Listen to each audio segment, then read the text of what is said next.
Survive అవుతుంటే ఈ machine వెంటనే ఇమీడియట్లీగా మనకి సిగ్నల్ ఇస్తుంది. ఓహో, అవునా? ఏమోరా బాబు, అసలు ఈ మిషన్స్ అన్నీ ఏమిటో, ఎలా యూజ్ చేస్తావో నీకే తెలియాలి అని మనసులో అనుకుంటూ, అబ్బా ప్రొఫెసర్, మీరు నిజంగా ఎంత గొప్ప సైంటిస్ట్, అమేజింగ్ అంటూ చప్పట్లు కొడుతూ మెచ్చుకుంటున్నట్టు ఎక్స్ప్రెషన్ పెడుతోంది అభి. చిన్నగా వెనక్కి తిరిగి చూసి చూడనట్టు యోగేష్ వైపు చూస్తోంది. అబద్ధాలాడితే చంపుతా అన్నట్టు ఎక్స్ప్రెషన్ ఇస్తున్నాడు యోగి. నీ బొందరా అరే మనసులోనే అనుకుంటోంది అభి. వ్యాన్ దిగుతాం కదా, అప్పుడు చెప్తా నీ పని, సైగలు చేసి చెప్తున్నాడు యోగి. అంత లేదులే మనసులో అనుకుంటోంది అభి. వ్యాన్లో అందరూ ముందుగా కూర్చోవడం వల్ల వెనకగా ఉన్న వీళ్ళ దెబ్బలాట ఎవ్వరికీ తెలియట్లేదు, ఒక్క వైవిధ్యాకి తప్ప. ఏమిటి మీ ఇద్దరు సైగలు చేసుకుంటున్నారు? నాకు అర్థం కాకుండా మాట్లాడుకుంటున్నారు. ఏం జరుగుతోంది మీ మధ్య? విద్య, మీ చెల్లి పెద్ద కంత్రిది, అందరినీ తిట్టుకుంటుంది. యోగి మాటలకు చిన్న నవ్వు నవ్వి, ఇప్పుడు చాలా బెటర్ యోగి, ఇదివరకు ఫేస్ మీదే తిట్టేసేది నవ్వుతూ అంది విద్య. అబ్బా, ఏం సపోర్ట్ నువ్వు మీ చెల్లికి, గ్రేట్ అక్క చెల్లెలు మీరిద్దరు. దాని గురించి వదిలే యోగి, అదంతే. ప్రొఫెసర్ ఏంటి ఇంత పెద్ద లగేజీ తీసుకువచ్చారు? కొంచెం స్ట్రేంజ్గా అనిపించట్లేదు అంది విద్య. ఆయన చేసే రీసెర్చ్కి కావాల్సిన ఎక్విప్మెంట్స్ అన్నీ తెచ్చుకున్నారు విద్య. ఓహో, ఏమో, ఆయన్ని చూస్తుంటే భైరవీ మాతని కూడా కూర్చోపెట్టి సెక్షన్ తీసుకునేటట్లు ఉన్నారు నవ్వుతూ అంది విద్య. స్వప్న, గౌరీ వాళ్ళు తెచ్చిన ఐటమ్స్ అన్నీ అందరికీ ప్లేట్స్లో పెట్టి ఇచ్చి వాళ్ళు కూడా తింటూ కబుర్లు చెప్పుకుంటున్నారు. అజయ్, శంకర్ వాళ్ళ జాబ్స్ గురించి, ఫైనాన్షియల్ ప్రాబ్లమ్స్ గురించి, ఫ్యామిలీ మెంబర్స్ గురించి డిస్కషన్ చేస్తున్నారు. యోగేష్, అభి, విద్య వాళ్ళ మధ్య జరిగే వింత విషయాల గురించి ఆలోచిస్తూ డిస్కషన్ చేసుకుంటున్నారు. ప్రొఫెసర్ ఆయన రీసెర్చ్ ఫైల్ మొత్తం ఒకసారి స్టడీ చేసుకుంటున్నారు. ఎవరి గోలలో వాళ్ళు ఉన్నారు. జర్నీ అలా ముందుకు వెళ్తోంది. కాస్త దూరం వెళ్ళాక ఉన్నట్లుండి విశ్వక్ సామ్రాయ్ దగ్గర ఉండే ఎక్స్ట్రా ఎనర్జీ డిటెక్షన్ డివైస్ ఉన్నట్లుండి సౌండ్ చేస్తోంది. ఏంటి ప్రొఫెసర్ ఇప్పుడు మోగుతోంది? ఇక్కడ ఏదైనా గొప్ప శక్తి ఉందా? నవ్వుతూ అడిగింది అభి. స్ట్రేంజ్ అంటూ ప్రొఫెసర్ తన బ్యాగ్లో చెయ్యి పెట్టి ఏదో వెతుకుతూ ఉండగానే సడన్ బ్రేక్ వేశాడు అజయ్. వేగంగా వెళ్తున్న బండి ఒక్కసారిగా సడన్ బ్రేక్ వేయడంతో అందరూ ముందుకు తూలి కింద పడ్డారు. పైన పెట్టిన లగేజ్ బ్యాగ్స్ మొత్తం కింద పడుతున్నాయి. కంగారు పడుతూ లేచి, ఏమైంది, ఎందుకలా బ్రేక్స్ వేశారు అడిగింది స్వప్న. ముందు చూసి మాట్లాడవే, దారి మధ్యలో ఇంత పెద్ద లోయ, క్షణం ఆలస్యం చేసినా వ్యాన్ అందులో పడిపోయేది. థ్యాంక్ గాడ్ అన్నాడు అజయ్ ముందుకు చూపిస్తూ. స్వప్న కొంచెం ముందుకు వచ్చి ఆ లోయని చూసి భయపడుతూ గుండెల మీద చెయ్యి వేసుకుని, బాబోయ్, అయినా ఇదేమిటండి, మనం చాలాసార్లు ఈ రూట్లోనే వెళ్ళాం కదా, ఈ లోయ ఎప్పుడూ కనిపించలేదు. పైగా మన ముందు చాలా వెహికల్స్ ఈ దారిలోనే వెళ్ళాయి కదా, అవన్నీ ఏమయ్యాయి? నాకేమీ అర్థం కావట్లేదు. అట్లీస్ట్ ఇంత ప్రమాదం ఈ దారిలో ఉన్నప్పుడు హెచ్చరిస్తూ ఏదో ఒక బోర్డు పెట్టాలి కదా ఇక్కడ. కంగారు పడుతూ అంది స్వప్న. గౌరీ, శంకర్ కూడా అక్కడ సిచ్యువేషన్కి చాలా ఆశ్చర్యపోతున్నారు. యోగి తన ఫోన్లో పిక్స్ తీస్తున్నాడు. ఏయ్, నీకు అసలు బుద్ధుందా? ఇప్పుడు ఫోటోలు అవసరమా? మొహం చూడు, కాసేపు ఆగితే అందరం లోయలో పడి చచ్చేవాళ్ళం. యోగేష్ నడుం మీద ఒక్కటి కొట్టింది అభి. ఏంటే రోజు రోజుకి క్లోజ్ అయిపోతున్నావు? ఒరే అని పిలుస్తున్నావు, చేతులేసి మాట్లాడుతున్నావు, పైగా కొట్టేస్తున్నావు. ఇలా నన్ను టెంప్ట్ చేస్తే ఫ్రెంచ్ కిస్ ఇచ్చి బుద్ధి చెప్తాను, బీ కేర్ఫుల్. యోగేష్ వార్నింగ్ విన్న తర్వాత, అసలు నువ్వు మనిషివేనారా? ఇలాంటి సిచ్యువేషన్లో రొమాంటిక్గా ఎలా మాట్లాడుతున్నావు? నోరు ముయ్యవే, డబ్బాలో రాళ్ళు వేసి గిలకరించినట్టు లొడా లొడా మాట్లాడుతూనే ఉంటావు, చంపేస్తాను. ఈ లొకేషన్ పబ్లిక్ మీడియాలో షేర్ చేస్తే చాలామందికి ఇటువైపు వస్తే ప్రమాదం ఉంటుందని అలర్ట్ అవుతారు. అసలు ఇక్కడ ఇలాంటి లోయ ఉన్నట్టు లొకేషన్లో కూడా కనిపించట్లేదు. చీకట్లో ఎవరైనా వస్తే ఆన్ ద స్పాట్ చనిపోతారు అని యోగేష్ ఎక్స్ప్లెయిన్ చేయడంతో సైలెంట్గా కూర్చుంది అభి. బస్సులో ఉన్న వాళ్ళందరూ కంగారు పడుతున్నా వైవిధ్య మాత్రం చలనం లేకుండా అలాగే కూర్చుంది. బస్సు సడన్ బ్రేక్ వేయడంతో కింద పడిపోయిన వైవిధ్య పైకి లేవట్లేదు. తన జుట్టంతా మొహం మీద పడి ఉంది. అక్కా, ఏమైందే? తలకి దెబ్బ తగిలిందా? తట్టింది అభి. అయినా చలనం లేదు. భయంతో కళ్ళు మూసుకున్నట్లుంది. విద్యా, భయపడకు, రిటర్న్ అయిపోతున్నాము. యోగేష్ మాట్లాడుతున్నా కళ్ళు తెరవట్లేదు. అంత పెద్ద ప్రమాదం కళ్ళ ముందు వరకు వచ్చి తప్పిపోవడంతో అజయ్ గుండె 101 కొట్టుకుంటోంది. కాసేపు ఆగి రిలాక్స్ అయ్యి రిటర్న్ అవుదామంటూ అజయ్ కొంచెం బండి పక్కకు తిప్పి మరొక పక్క కనిపిస్తున్న రోడ్డు వైపు బండి తిప్పగానే, ఆగు, ప్రమాదం పొంచి ఉంది, మృత్యువు మిమ్మల్ని వెంటాడుతోంది అని మెయిల్ వాయిస్తో మాట్లాడుతున్న విద్యా వైపు అందరూ ఆశ్చర్యంగా చూస్తున్నారు. అభి గట్టిగా అరుస్తూ పక్కనే ఉన్న యోగేష్ని గట్టిగా పట్టుకుని, దీనికేమైంది? దయ్యంగాని పట్టిందా? అంది భయపడుతూ. విద్య తన జుట్టు మొత్తం పైకి ముడివేసుకుని అబ్బాయిలాగా మాట్లాడుతూ అటూ ఇటూ పెద్ద పెద్ద కళ్ళు చేసుకుని చూస్తోంది. తన కళ్ళు నిప్పుల్లాగా కనిపిస్తున్నాయి. తన మాటలు, తన బిహేవియర్ పూర్తిగా మారిపోయింది. స్ట్రేంజ్గా అనిపిస్తోంది అందరికీను. తిన్నగా వెళ్ళండి, ఇదంతా నిజం కాదు, మాయలో చిక్కుకోవద్దు అని మెయిల్ వాయిస్లో గంభీరంగా మాట్లాడుతోంది విద్య. ఏమైంది విద్య, నీకు? ఏం మాట్లాడుతున్నావో నీకైనా అర్థమవుతుందా? వాయిస్ ఏమిటి అలా ఉంది? తలకి గాని దెబ్బ తగిలిందా? తిన్నగా వెళ్తే అందరం చస్తాం, కోపంగా అన్నాడు అజయ్ మినీ వ్యాన్ని టర్న్ తిప్పుతూ. అంతే, విద్య ఒక్కసారిగా ఎగిరి అజయ్ చొక్కా పట్టుకుని అమాంతం మనిషిని ఒక బొమ్మని ఎత్తినట్టు ఎత్తి వెనక్కి విసిరేసింది. ఇదంతా చూస్తూ సైంటిస్టుతో సహా అందరూ ఆశ్చర్యంగా ఉండిపోయారు. అక్కడ ఏం జరుగుతోందో ఎవ్వరికీ ఏమీ అర్థం కావట్లేదు. విద్య యోగేష్ వైపు చూస్తూ, ప్రమాదం పొంచి ఉంది, నా మాట విశ్వసించి ముందుకు పద అని తదేక దృష్టితో చెప్తుంటే, అంతకు ముందు అభి కిడ్నాప్ అయినప్పుడు విద్యా మాట వినడం వల్లే వాళ్ళు ప్రమాదం నుంచి బయటపడ్డారు అన్న విషయం గుర్తుకు వచ్చింది యోగికి. క్షణం కూడా ఆలస్యం చేయకుండా డ్రైవర్ సీట్లోకి వెళ్ళి కూర్చున్నాడు. లోయ వైపు డ్రైవ్ చేస్తుంటే అందరూ గట్టిగా అరుస్తున్నారు. ఒరే యోగి, చచ్చిపోతాంరా! గౌరీ గొంతు చింపుకుని అరుస్తోంది. వద్దు యోగి, వెనక్కి వెళ్ళిపోదాం. స్వప్న భయపడిపోతోంది. ఆగు, ముందుకు వెళ్ళొద్దు అని అక్కడ ఉన్న వాళ్ళందరూ ఒక్కటే గోడ చేస్తున్నారు. అందరి గుండె ఆగిపోయినంత పనవుతోంది. వాళ్ళు అరిచే అరుపులకి ఆ ప్రదేశం మొత్తం దద్దరిల్లుతోంది. అయిపోయింది, నా జీవితం అప్పుడే అయిపోతోంది, నేను చచ్చిపోతున్నాను. అభి పిచ్చి పిచ్చిగా అరుస్తూ భయపడుతూ ఏడుస్తోంది. విద్యలో ఉన్న శక్తి మీద ఎంత నమ్మకం ఉన్నా ఆ లోయ వైపు డ్రైవ్ చేయాలంటే యోగేష్కి కూడా ధైర్యం చాలట్లేదు. అక్కడి దాకా వెళ్ళి బ్రేక్ వేస్తున్నాడు.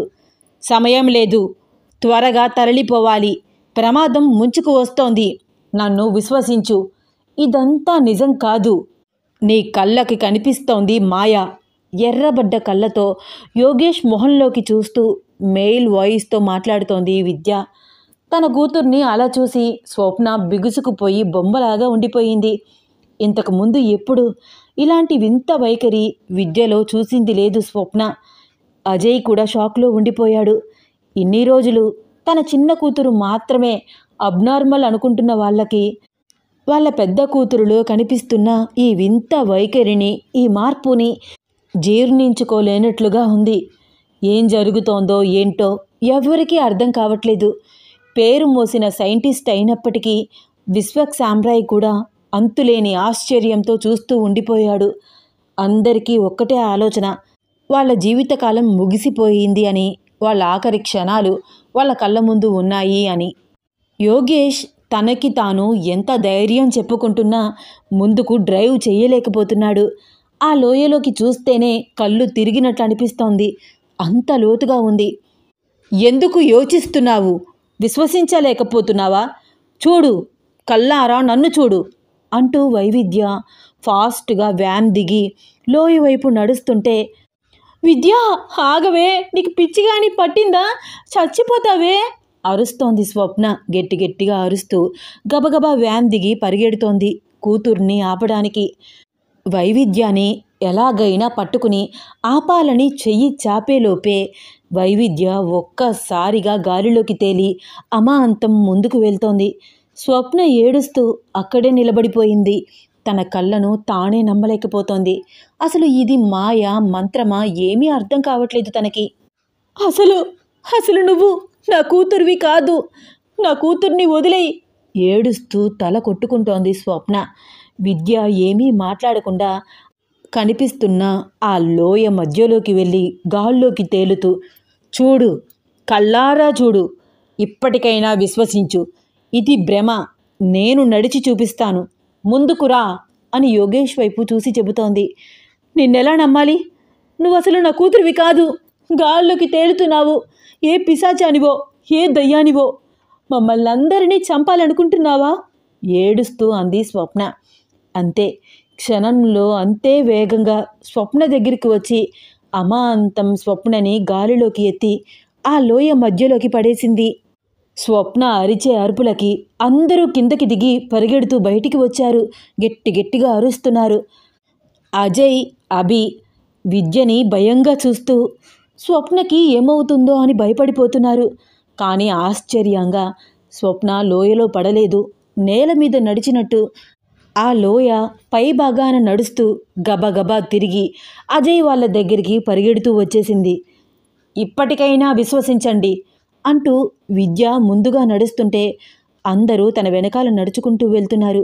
కిందకి చూస్తే చచ్చిపోతామేమో అన్నట్లు అనిపిస్తోంది.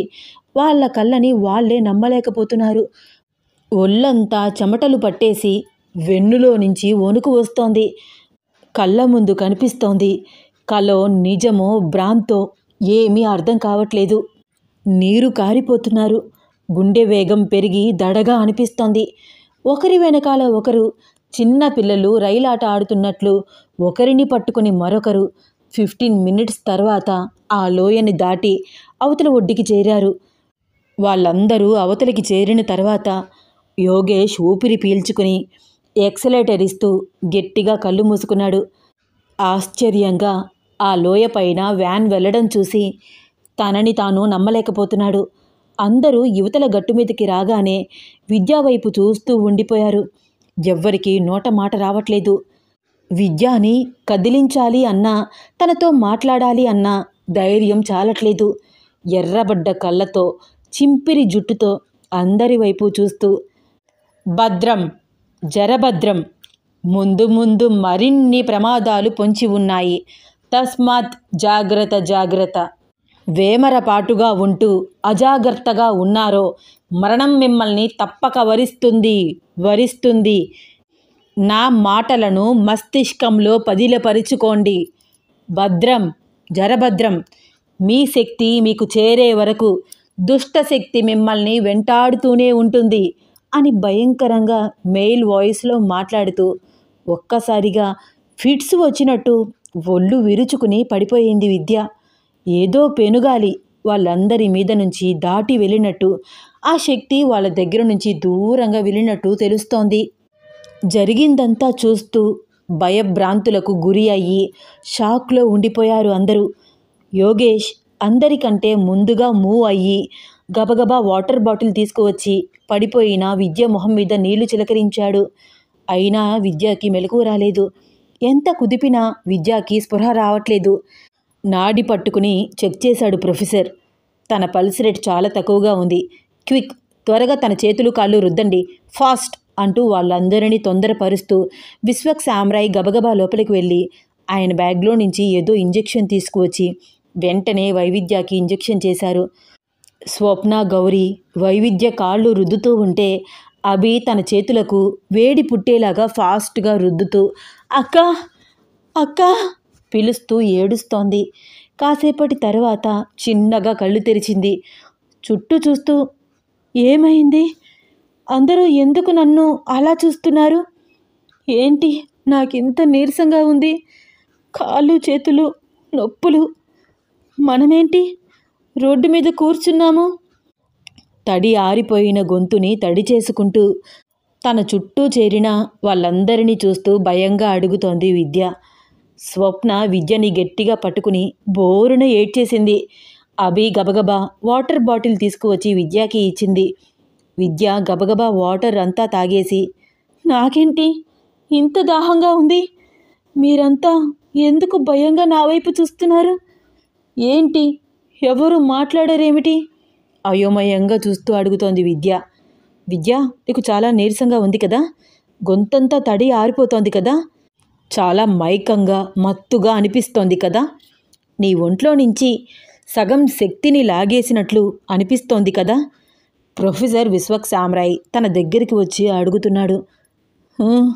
అవును, ఏమైంది నాకు? విద్య, ఇంతకుముందు మనం సెక్షన్ ఏర్పాటు చేసినప్పుడు నీలోని అతీత శక్తి ఉందని యోగేష్ చెప్పాడు కదా? అది నిజమో కాదో అన్న చిన్న అనుమానం ఈరోజు క్లియర్ అయిపోయింది. ఆ పాజిటివ్ వైబ్రేషన్స్ నీలోకి వచ్చి మమ్మల్ని అందరినీ రక్షించాయి. అమేజింగ్! ఇప్పటికీ నా కళ్ళను నేను నమ్మలేకపోతున్నాను. కంటికి కనిపించని అతీత శక్తులు ఉంటాయి అని నేను ఈ క్షణమే ప్రతిపాదిస్తాను. విద్య అయోమయంగా ప్రొఫెసర్ వైపు చూస్తోంది. గుటకలు మింగుతూ, యోగి, ఏం మాట్లాడుతున్నారు ప్రొఫెసర్? అంటే ఇప్పుడు నాలోకి మళ్ళీ ఆ శక్తి వచ్చిందా? భయంగా చూస్తూ అడిగింది విద్య. ఏంటక్క, నీకు నిజంగా గుర్తులేదా? అంది అభి.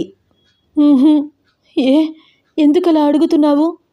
నిన్ను చూసి మా అందరికీ భయం వేసింది. భయంకరమైన బేస్ వాయిస్తో మాట్లాడావు. గుండె దడ పెరిగి అందరం చచ్చిపోయాము. నాన్నని ఒక్క చేతితో ఎత్తి అవతల పడేశావు. అమ్మని కూడా అంతే. దాదాపు 1000 అడుగుల లోయ, భయంకరంగా కనిపిస్తున్న దృశ్యం. కానీ అది నిజం కాదు అని, మాయా అని చెప్పి మమ్మల్ని అందరినీ ఆ లోయపై నడిపించుకుని తీసుకువచ్చావు. నిజంగా నీకు కొంచెం కూడా గుర్తులేదా? జరిగింది మొత్తం వాళ్ళ అక్కతో చెప్తూ చాలా భయపడుతూ మాట్లాడుతోంది అభి. నాకేమీ గుర్తులేదు. నాకు కొంచెం ఎత్తు నుంచి ఏదైనా చూస్తేనే భయం. కళ్ళు తిరిగి పడిపోతాను. ఏం మాట్లాడుతున్నావే నువ్వు? అయినా నా గురించి నీకు తెలియదా? కూతురు మాటలు విని ఇక్కడి నుంచి ముందుకు వెళ్ళాలన్నా నాకు ధైర్యం చాలట్లేదు. ప్లీజ్ వెనక్కి వెళ్ళిపోదాం, ఏడుస్తోంది స్వప్న. వెనక్కి వెళ్ళిపోతే సేఫ్గా ఉంటామా? నీకు నమ్మకం ఉందా స్వప్న? అజయ్ కోపంగా అడుగుతున్నాడు. అలా అని ఇలాంటి మాయా ప్రయాణం అస్సలు చెయ్యలేము. చూస్తున్నది నిజమో అబద్ధమో కూడా తెలియట్లేదు కదా. ఎప్పుడు ఏ ప్రమాదం వస్తుందో అని ప్రాణాలు పోగొట్టుకోమంటారా? విద్యకి ఏదైనా అయ్యుంటే నా గుండె ఆగిపోయేది. స్వప్న ఏడుస్తోంది. చూడండి స్వప్న గారు, మీకు అభి అబ్నార్మల్ చైల్డ్ అని చిన్నప్పుడే తెలుసు కదా? తెలుసు. మీతో నేను ఒకసారి సెక్షన్ ఏర్పాటు చేసినప్పుడు మీరే చెప్పారు నాకు, భైరవి మాత అభి శక్తులను తన యుక్త వయసు వరకే అదుపు చెయ్యగలను అని మిమ్మల్ని హెచ్చరించింది కదా? అవును. సో అభి చిన్నప్పటి నుంచి ఇప్పటి వరకు మీరు ఆవిడని ఆశ్రయించి ఉండడం వల్ల ఇన్ని రోజులు మీకు ఏ ప్రాబ్లం రాలేదు. ఆవిడ మీకు సొల్యూషన్ చూపించింది. అంతకు ముందు కూడా ఇలాంటి ప్రాబ్లమ్స్ మీరు ఫేస్ చేశారు, అవునా కాదా? అవును. కానీ ఇలాంటి సిచ్యువేషన్ ప్రాణం పోయినట్లే అనిపించింది. నా వల్ల కాదండి. ప్లీజ్ మీరు కొంచెం ధైర్యంగా ఉండాలి. చెప్పేది వినండి. ఒకసారి ప్రశాంతంగా ఆలోచించండి. అభి చిన్నప్పటి నుంచి అబ్నార్మల్ చైల్డ్ అని, తన చుట్టూ ప్రాబ్లమ్స్ ఉన్నాయని మీకు తెలిసే మీరు కేరళ వెళ్ళారు. ప్రస్తుతానికి మాత్రమే తనలో ఉండే శక్తిని నేను అదుపు చెయ్యగలను అని భైరవి మాత మీకు క్లియర్గా చెప్పింది. అప్పుడే మీకు తెలుసు కదా, అభి యుక్త వయసుకు వచ్చాక మళ్ళీ ఇలాంటి ప్రాబ్లమ్స్ ఫేస్ చేయవలసి వస్తుంది అని. I am a right? తెలుసు. చూడండి స్వప్న గారు, ఇది మీకు తెలిసిన సమస్య. ఇన్ని రోజులు మీరు నిశ్చింతగా ఉన్నారు అంటే ఈ సమస్య మీ దాకా రానివ్వకుండా ఆపిన ఆ భైరవి మాత వల్లే కదా? స్వప్నకి బాధతో గొంతు దాటి మాట రావట్లేదు. కళ్ళు తుడుచుకుంటూ ఊకొడుతోంది.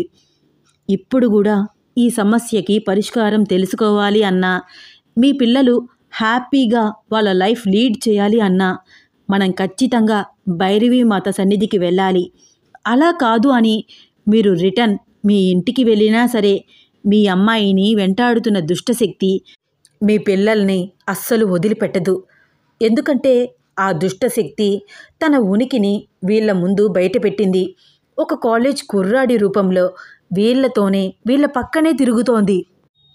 ఇప్పుడు ఈ సమస్య కేవలం వాళ్ళ ముగ్గురిది మాత్రమే కాదు, మనందరిది. వాళ్ళకి తోడుగా మనమందరం ఉండగానే ఆ శక్తి మన ముందుకు వచ్చింది. ఇప్పుడు ఎదురైన ఈ సంఘటన నిజమో కాదో తెలియని పరిస్థితుల్లో అందరం భ్రాంతిలో పడిపోయాము.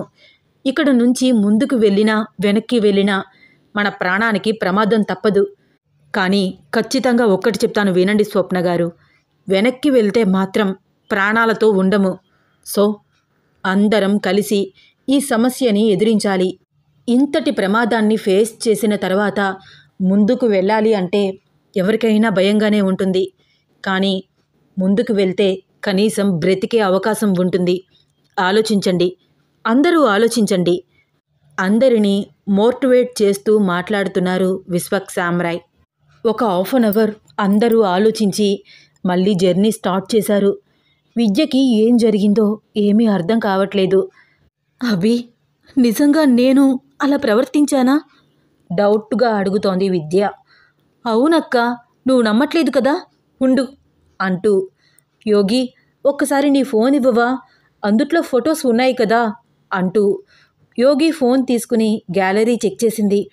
కానీ నార్మల్ రూట్ పిక్స్ తప్ప అందుట్లో భయంకరమైన లోయ దృశ్యాలు ఏమీ కనిపించట్లేదు. యోగి ఒకసారి చూడు, మనం తీసిన పిక్స్ ఏమైనాయి అంటూ యోగేష్కి చూపించింది అభి.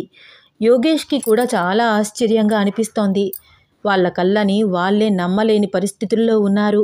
వెళ్తున్న రూట్లో ఏ ప్రమాదం ఎప్పుడు ముంచుకు వస్తుందో తెలియదు. భయంగా డ్రైవ్ చేస్తున్నాడు అజయ్.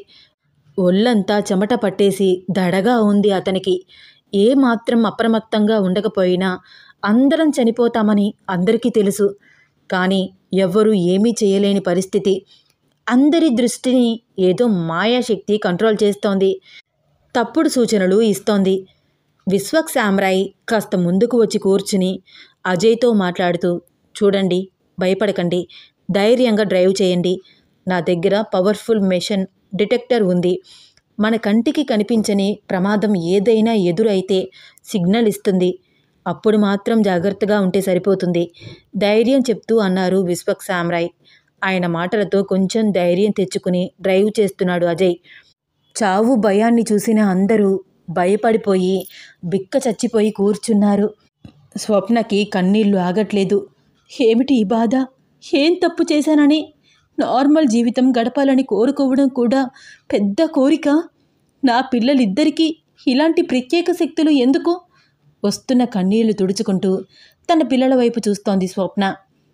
భయపడకండి స్వప్న గారు, మేమందరం ఉన్నాం కదా.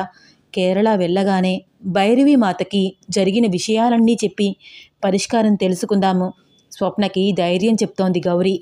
జర్నీ కాస్త ముందుకు వెళ్ళగానే విశ్వక్ సామ్రాయ్ దగ్గర ఉన్న మిషన్ మళ్ళీ తెగ సౌండ్ చేస్తోంది. ఆ సౌండ్ విని అందరూ చుట్టూ చూస్తున్నారు. ఉన్నట్లుండి వ్యాన్ దానంతటా అదే ఆగిపోయింది. అందరి గుండెల్లో వేగం పెరిగింది. ఎంత ఎక్సలేటర్ ఇచ్చినా ముందుకు వెళ్ళట్లేదు. ఏం జరుగుతుందో ఎవ్వరికీ అర్థం కావట్లేదు. భయం. వాళ్ళు ఉన్న ప్రదేశం మొత్తం ఎడారిలాగా కనిపిస్తోంది.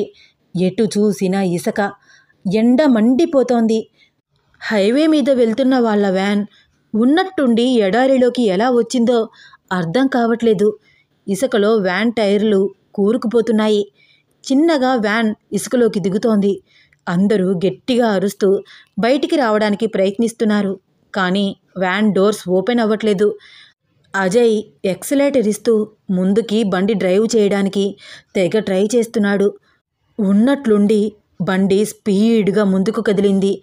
ఎంత స్పీడ్గా అంటే ముందుకు వచ్చే వాహనం ఏదైనా తగిలితే దెబ్బకి అందరూ చచ్చిపోయే అంత స్పీడ్గా 150 స్పీడ్ దాటిపోయి ముందుకు వెళ్ళిపోతోంది. వ్యాన్లో ఉన్న వాళ్ళందరూ ఎక్కడికక్కడే పడిపోయారు. ఆర్తనాదాలు, గట్టిగా అరుస్తున్నారు. అజయ్ బ్రేక్స్ వేసినా ఆగట్లేదు. విచిత్రం ఏమిటంటే వాళ్ళ వ్యాన్ ఉన్నట్లుండి హైవే మీద వెళ్తోంది. ఇంతకు ముందు ఉన్న ప్రదేశమే, కానీ వ్యాన్ కంట్రోల్ చేయడం అజయ్ వల్ల కావట్లేదు. వస్తున్న వెహికల్స్ని తప్పుకుంటూ అటు ఇటు తిప్పుతూ చాలా వేగంగా వెళ్తున్న వ్యాన్ని కంట్రోల్ చేయడానికి అజయ్ ప్రాణాలు పోతున్నాయి. తన వల్ల కావట్లేదు. యోగేష్ కూడా పడుతూ లేస్తూ ముందుకు వచ్చి బ్రేక్ వేయడానికి ట్రై చేస్తున్నాడు. చాలాసేపటి తర్వాత ఒక చెట్టుకు గుద్దుకుని వ్యాన్ ఆగిపోయింది.